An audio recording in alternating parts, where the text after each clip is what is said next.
Hello friends, आपका स्वागत है हमारे YouTube channel ready steady and go पर। आज हम आपके लिए लेकर आए हैं प्रथम विश्व युद्ध के परिणाम। जिन बच्चों ने प्रथम विश्व युद्ध के कारण नहीं देखे हैं वह पहले कारण को समझें, फिर आप परिणाम को इसके अच्छे से समझ पाएंगे। ठीक है, आइए हम अपने टॉपिक को समझते हैं। प्रथम विश्व युद्ध के परिणाम। देखो, इसमें परिणाम को जानेंगे कि हम परिणाम क्यों हुए उसके। अब देखो, कारण तो बहुत सारे मैंने आपको बताया था। साम्राज्यवादी प्रतिस्पर्धा थी, सैन्यवाद बहुत ज़्यादा था, फ्रांस और जर्मनी की शत्रुता थी। ठीक है, तो वो कारण थे प्रथम विश्व युद्ध के। अब जब युद्ध समाप्त हो गया तो उसके परिणाम भी तो निकल कर आएंगे कुछ।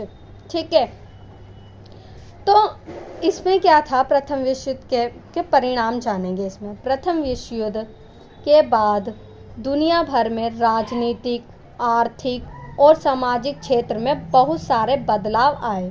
ठीक है, राजनीतिक तौर पर बहुत सारे बदलाव आए क्योंकि दूसरे देशों में जैसे सरकार बनी हुई थी वो तानाशाही प्रवृत्ति की हो गई थी, तो उनका तत्था पलट किया। ठीक है, आर्थिक संकट बहुत बड़ा आ पड़ा था। ठीक है, फ्रांस जैसे जीत गए थे मित्र राष्ट्र, परंतु उनको भी तो आर्थिक हानि उठानी पड़ी थी। ठीक है, तो विजयी देशों पर भी बहुत ज़्यादा प्रभाव पड़ा था और हारे हुए देशों को तो बहुत ही ज़्यादा उनका नुकसान हुआ था। प्रथम विश्व युद्ध के बाद पूरी दुनिया उथल पुथल हो गई।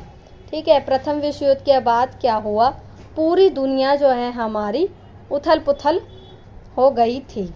ठीक है, युद्ध में हथियार, तकनीकी उन्नति के थे और युद्ध में जो जितने भी हथियार जो है हमने यूज़ करे थे उस समय, उन्होंने तो बहुत ज़्यादा तकनीकी की थे। टेक्नोलॉजी बहुत ज़्यादा अच्छी थी उस समय की हुई, जिससे सारे देशों को नुकसान पहुंचा। अब जब तकनीकी देश जो है ज़्यादा हम यूज़ करेंगे तो सभी देशों को क्या हुआ, उस समय नुकसान पहुंचा।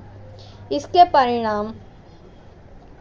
परिणाम स्वरूप जो क्या हुआ, ओटोमन साम्राज्य, ऑस्ट्रिया हंगरी साम्राज्य जैसे साम्राज्यों का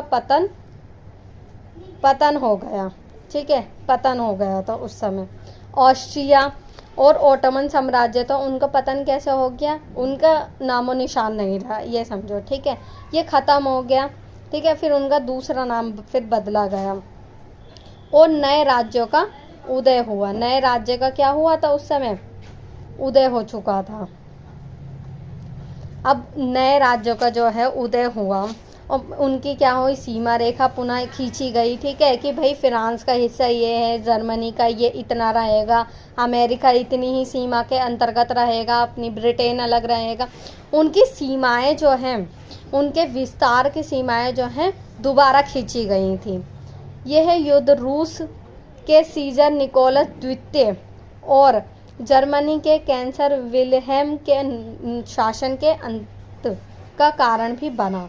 अब जर्मनी में क्या हुआ था, कैंसर विल्हेम की सरकार चल रही थी, तो उसका भी अंत हो गया उस समय। और रूस में कौन सी सरकार थी, सीजर निकोलस की, तो वह भी समाप्त हो गई। ठीक है,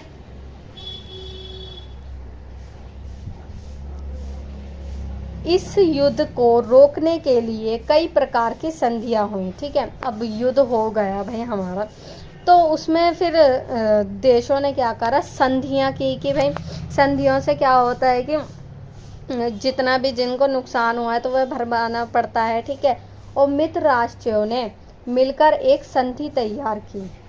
मित्र राष्ट्र कौन कौन से थे उस समय, फ्रांस, ब्रिटेन, रूस और अमेरिका जो थे मित्र राष्ट्र थे। उन्होंने एक संधि तैयार की थी जो थी, उसका नाम वार्सराय संधि। ठीक है, वार्सराय संधि बहुत ज़्यादा इम्पोर्टेंट है, तो आपको अच्छे से पढ़ना ही है। वार्सराय संधि मौजूद थी तथा इस संधि पर जर्मनी द्वारा हस्ताक्षर करवा लिए गए। ठीक है, जर्मनी जबरन जो है उस पर हस्ताक्षर करवाए थे, किसने, फ्रांस ने और उसके मित्र राष्ट्रों ने मिलकर। ठीक है, और जर्मनी को ही सबसे ज़्यादा जो है हानि उठानी पड़ी थी प्रथम विश्व युद्ध में। इसकी वजह से 20 साल बाद द्वितीय विश्व युद्ध भी हुआ। अब जो है इसमें क्या हुआ, अब वारसराय की संधि जो है जर्मनी पर जबरन थोपी गई थी, ठीक है। तो जिसके कारण जो उसको बहुत ज़्यादा नुकसान हुआ और उसके दो जो क्षेत्र थे जर्मनी के, एल्सेस और लॉरेन, उन पर भी फ्रांस ने क्या कर लिया, अपना कब्जा दबदबा कायम कर लिया था। तो भाई वहाँ जर्मनी के जो शासक थे उनको बहुत ज़्यादा दुखी हुआ, ठीक है। तो इसी वजह से फिर हिटलर ने अपनी सेना बनाई, फिर दोबारा द्वितीय विश्व युद्ध हुआ, ठीक है। तो इस तरह से द्वितीय विश्व युद्ध हुआ था, क्योंकि इस बार जो है जर्मनी की इसमें हार हुई थी। अब प्रथम विश्व युद्ध के परिणाम निम्नलिखित है। प्रथम विश्व युद्ध के जो परिणाम है वो निम्नलिखित है। इसके कई कारण हैं, ये परिणाम हैं जो थे। अब आता है हमारा परिणाम है इसका पहला, पेरिस शांति सम्मेलन। अब प्रथम विश्व युद्ध जब हो गया था तो उसका परिणाम क्या हुआ, फ्रांस में एक शहर का नाम है पेरिस, ठीक है। तो वहाँ पर शांति सम्मेलन हुआ था। दूसरा आ जाता है विश्व शांति के लिए वुडरो विल्सन के 14 सूत्रीय कार्यक्रम। अब वुडरो विल्सन कौन थे, ये राष्ट्रपति थे किसके, अमेरिका के, ठीक है। तो इन्होंने जो है 14 सूत्रीय कार्यक्रम बनाए थे, ठीक है। तो ये परिणाम हुए थे प्रथम विश्व युद्ध के। संधियों पर हस्ताक्षर हुए थे, बहुत सारी संधियां बनाई थी, जैसे फ्रांस और जर्मनी के बीच कौन सी संधि हुई थी, वारसराय संधि। तो ऐसे ही कई देशों के बीच जो उस समय संधियां हुई थी हमारी। चौथा पॉइंट है इसमें, निशस्त्रीकरण के लिए प्रयास और सुरक्षा की खोज। निशस्त्रीकरण मतलब कि जो हथियारों की होड़ों को जो है समाप्त करना था उस समय, ठीक है। और अपनी अपनी जो सुरक्षा जो है कायम करने के लिए इन्होंने प्रयास किया। पांचवा पॉइंट है इसमें, लीग ऑफ द नेशन की स्थापना। अब प्रथम विश्व युद्ध जब हो चुका था तो सभी देशों ने मिलकर जो है एक लीग ऑफ द नेशन की स्थापना की। ये क्यों की थी, ताकि देश में शांति, सभी अंतर्राष्ट्रीय स्तर पर जो है शांति कायम हो सके और कोई भी देश जो है किसी के बीच भी संघर्ष स्थापित ना हो, ठीक है। अब आइए इसको अच्छे से एक्सप्लेन करके हम जानेंगे। पेरिस शांति सम्मेलन, ठीक है। पेरिस शांति सम्मेलन में क्या था,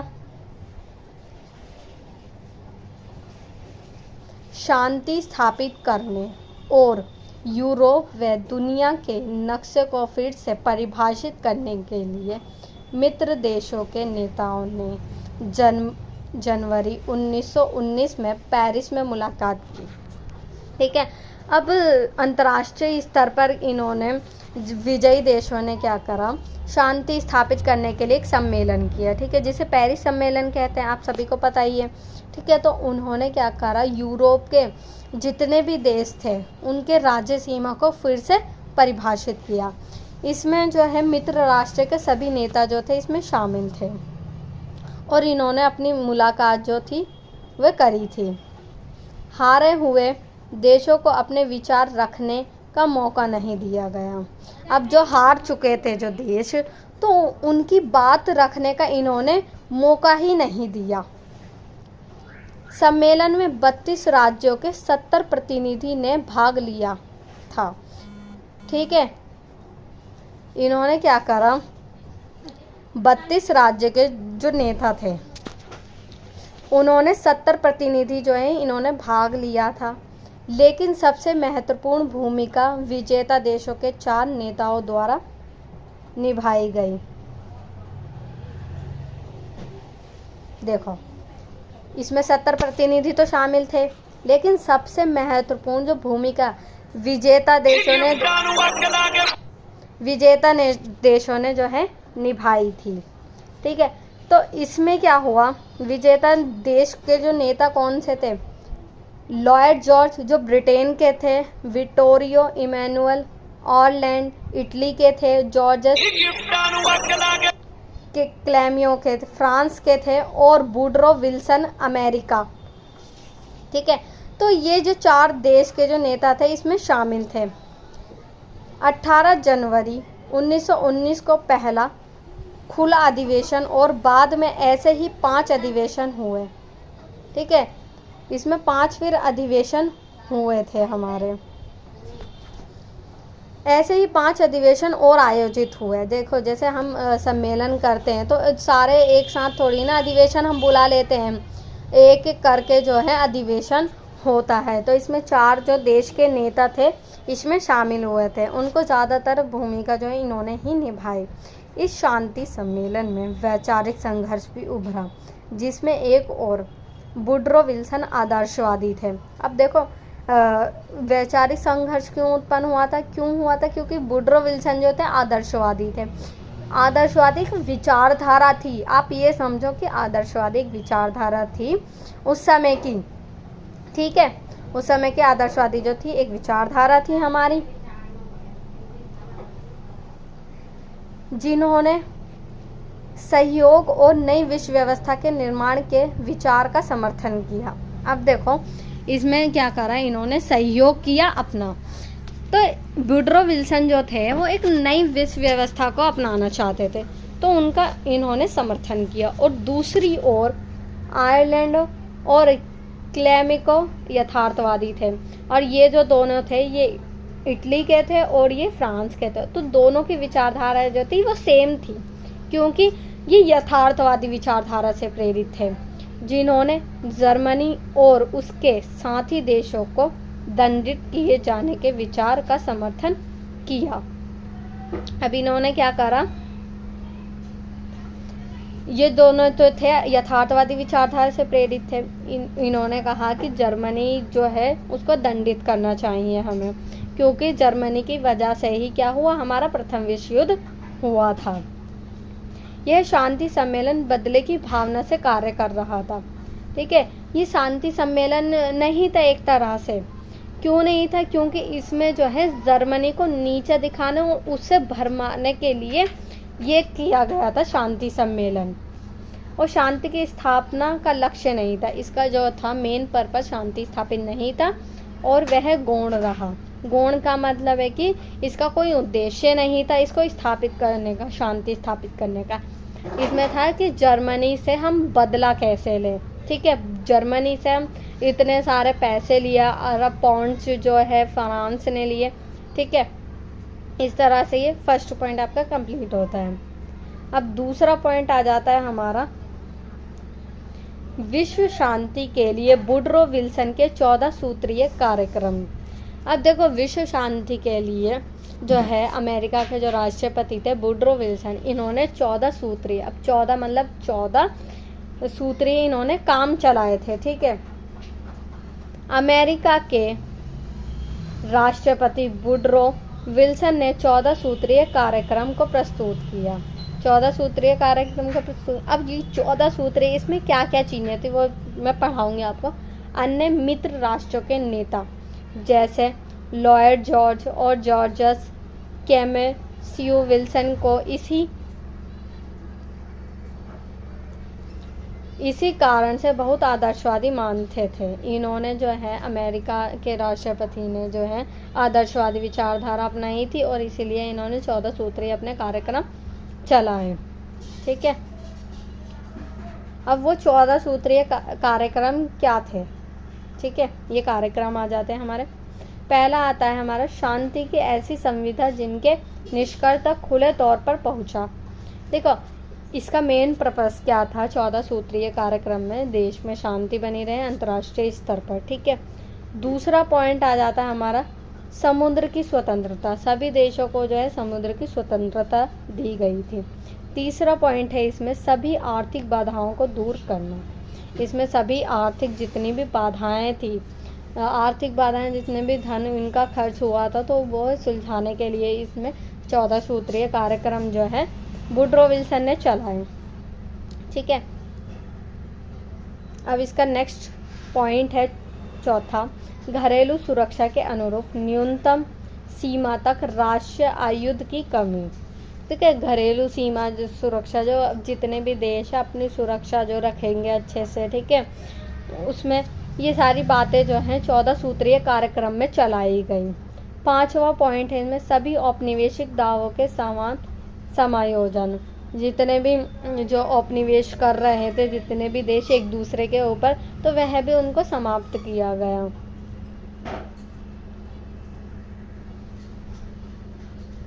अब सभी रूसी और बेल्जियम की निकासी और अन्य देशों के लिए ऐसी योजनाएं, रूसियों के लिए, रूस का जो देश था वो, और बेल्जियम के लिए भी यह जो कार्यक्रम था चलाया। 7वां पॉइंट है इसमें, राष्ट्रों के एक सामान्य संघ गठन। ठीक है, सभी देशों ने मिलकर एक संगठन भी बनाया था, जिससे मैंने आपको बताया था लीग ऑफ नेशन है जैसे। ठीक है, इसमें 8वां पॉइंट है, राजनीतिक स्वतंत्रता और क्षेत्रीय अखंडता की गारंटी। ठीक है, इन्हें स्वतंत्रता दी जाएगी, उन्हें अपनी अखंडता को बनाए रखने के लिए जो है गारंटी देना है, जिसे राष्ट्र संघ की उत्पत्ति माना जाता है। ठीक है, तो ये सारे जो है वुड्रो विल्सन ने जो है अपने कार्यक्रम जो है चलाए थे। ठीक है,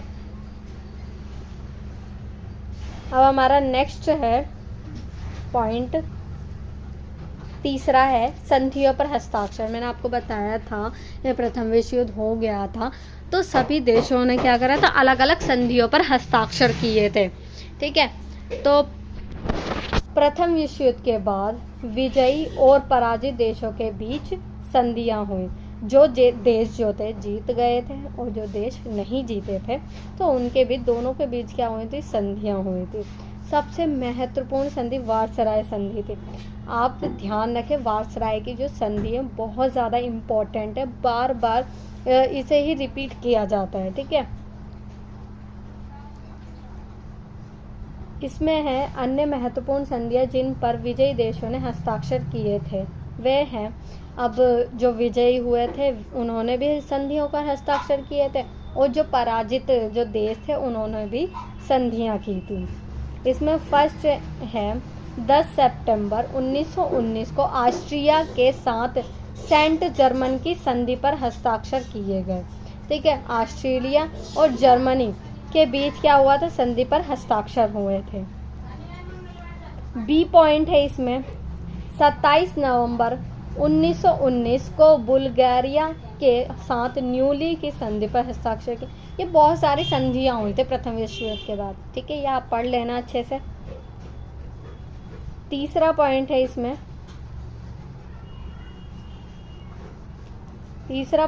इसमें, रूस व जर्मनी के बीच ब्रेस्ट लिटोस की संधि अलग से हस्ताक्षर की गई। ठीक है, जर्मनी के बीच हुई थी और रूस के बीच हुई थी, ये संधि हुई थी। डी पॉइंट है इसमें, वार्सराय संधि किसके बीच हुई थी, जर्मनी और फ्रांस के बीच हुई थी, यह आपको पता ही है। ठीक है, आई होप ये समझ में आया होगा। फोर्थ पॉइंट है इसमें, निशस्त्रीकरण के लिए प्रयास और सुरक्षा की खोज। निशस्त्रीकरण मैंने आपको बताया था, निशस्त्रीकरण का मतलब होता है हथियारों की जो होड़ थी वहाँ उस समय कम कर दी गई थी और अपनी सुरक्षा के बारे में सभी देश जो हैं सोचने लगे थे। ठीक है, फ्रांस युद्ध में विजयी हो तो गया था। अब ये बताते हैं कि फ्रांस जो है विजयी तो हो गया था, परंतु फिर भी युद्ध के पश्चात वह अपनी सुरक्षा के बारे में अनिश्चित था। अनिश्चित क्यों था, क्योंकि भाई जर्मनी को हरा दिया था, जर्मनी भी ताकतवर देश था, तो इसी वजह से फ्रांस को भी डर लग रहा था कि वे दोबारा से उस पर आक्रमण ना कर दें। ठीक है, तो इस वजह से वो अनिश्चित था। पेरिस सम्मेलन में फ्रांस ने अपनी सुरक्षा की बात करी। ठीक है, जब पेरिस सम्मेलन हुआ था, मैंने पेरिस सम्मेलन आपको पढ़ाया ऊपर, कि उस समय क्या उन्होंने बात करी थी कि फ्रांस की सुरक्षा कैसे की जाएगी। वह लीग ऑफ नेशन के प्रावधानों से संतुष्ट नहीं था। ठीक है, उस समय जो है इन्होंने लीग ऑफ नेशन की स्थापना कर दी थी, तो लीग ऑफ नेशन ने जो है एक प्रस्ताव प्रस्तुत किया था, परंतु जो फ्रांस ने इसे स्वीकार नहीं किया। ठीक है, और उसने अंतर्राष्ट्रीय पुलिस बल की स्थापना का प्रस्ताव भी रखा था। इन्होंने जो है फ्रांस ने अपनी सुरक्षा के लिए जो है अंतर्राष्ट्रीय स्तर पर क्या करा, पुलिस की स्थापना करी। ठीक है,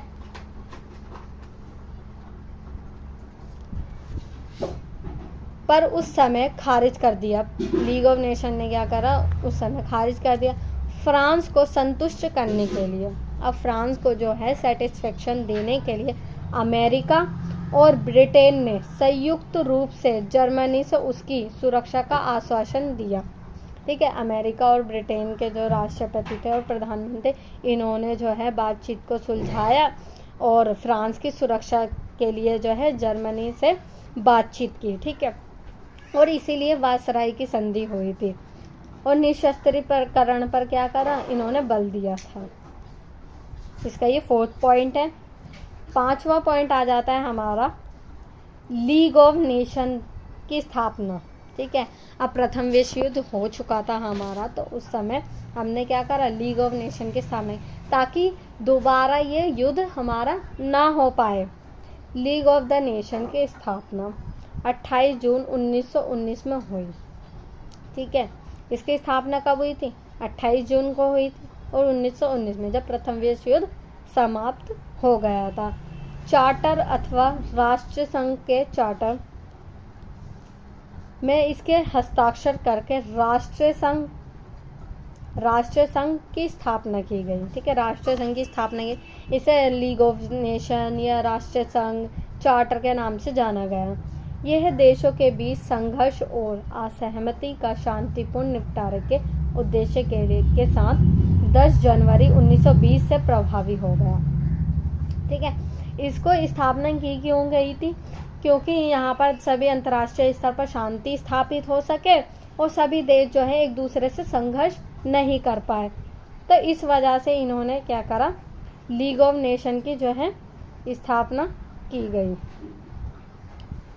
1920 से ये प्रभावी हो गया, ये काम जो है अपना अच्छे से करने लगा और पहले से इसके 42 सदस्य थे, ठीक है। इसमें जो थे लीग ऑफ नेशन में कितने सदस्य थे, पहले 42 थे, परंतु यूएसए जो था इसमें शामिल नहीं हुआ था और 1927 तक यह संख्या बढ़कर 56 हो गई थी।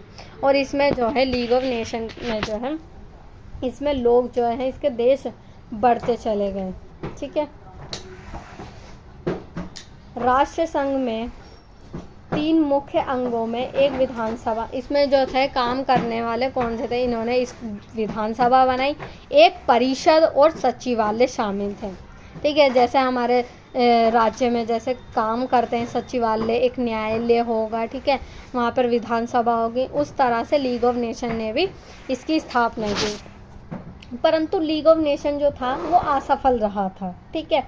इसी वजह से द्वितीय विश्व युद्ध भी हुआ, इसी वजह से हुआ था क्योंकि ये अपने कार्य करने में सफल नहीं हो पाया था, ठीक है।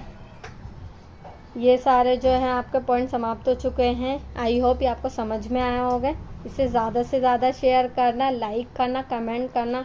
आपको जो समझ में नहीं आता है उसे कमेंट बॉक्स में बताइए ताकि हम उसे और अच्छे से आपको समझा पाएँ। धन्यवाद।